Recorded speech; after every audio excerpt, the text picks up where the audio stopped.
ತಿಂದಾಗ ಅದರ ಬೀಜವನ್ನ ಉಗಿದು ಬಿಡ್ತೇವೆ. ಆದರೆ ಅದು ನೀಡುವ ಆರೋಗ್ಯಕರ ಉಪಯೋಗಗಳನ್ನ ತಿಳ್ಕೊಂಡ್ರೆ ಉಗಿಯುವುದನ್ನ ಖಂಡಿತ ಬಿಡ್ತೀರಾ. ಅಂತಹದ್ದೇನಿದೆ ಅದರಲ್ಲಿ ಅಂತೀರಾ?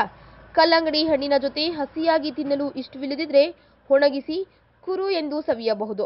ಇದರಲ್ಲಿ ಸೆಲೆನಿಯಂ, ಪೊಟ್ಯಾಷಿಯಂ ಅಂಶ ಜಾಸ್ತಿ ಇದೆ ಎಂದು ಸಂಶೋಧಕರು ಹೇಳುತ್ತಾರೆ.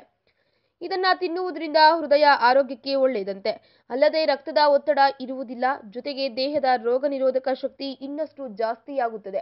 ಇನ್ನು ಇದರಲ್ಲಿ ಶುಗರ್ ಲೆವೆಲ್ ನಿಯಂತ್ರಣದಲ್ಲಿಡುವ ಗುಣವಿರುವ ಕಾರಣ ಮಧುಮೇಹಿಗಳಿಗಂತೂ ಭಾರಿ ಒಳ್ಳೆಯದು ಅಂತಾರೆ ವೈದ್ಯರು. ಹೀಗಾಗಿ ವಾರಕ್ಕೆ 2 ಬಾರಿ ತಲಾ ಅರ್ಧ ಚಮಚ ಕಲ್ಲಂಗಡಿ ಹಣ್ಣಿನ ಬೀಜ ಸೇವಿಸುವುದರಿಂದ ಆರೋಗ್ಯದ ದೃಷ್ಟಿಯಿಂದ ತುಂಬಾ ಒಳ್ಳೆಯದು. ಆದರೆ ನೆನಪಿಡಿ, ಬೇಯಿಸಿ ಅಥವಾ ಫ್ರೈ ಮಾಡಿ ತಿನ್ನುವುದರಿಂದ ಯಾವುದೇ ಪ್ರಯೋಜನವಿಲ್ಲ. ಈ ವಿಡಿಯೋ ಬಗ್ಗೆ ನಿಮ್ಮ ಅನಿಸಿಕೆ ಹಾಗೂ ಅಭಿಪ್ರಾಯಗಳನ್ನು ನಮ್ಮ ಕಮೆಂಟ್ ಬಾಕ್ಸ್ನಲ್ಲಿ ತಿಳಿಸಿ. ಈ ವಿಡಿಯೋನ ಲೈಕ್ ಮಾಡಿ, ಶೇರ್ ಮಾಡಿ ಹಾಗೂ ಮತ್ತಷ್ಟು ಆಹ್ಲಾದಕರ ಮತ್ತು ಆರೋಗ್ಯಕರ ಸುದ್ದಿಗಳಿಗಾಗಿ ನಮ್ಮ ಯೂಟ್ಯೂಬ್ ಚಾನಲ್ ಅನ್ನು ತಪ್ಪದೇ ಸಬ್ಸ್ಕ್ರೈಬ್ ಮಾಡಿ.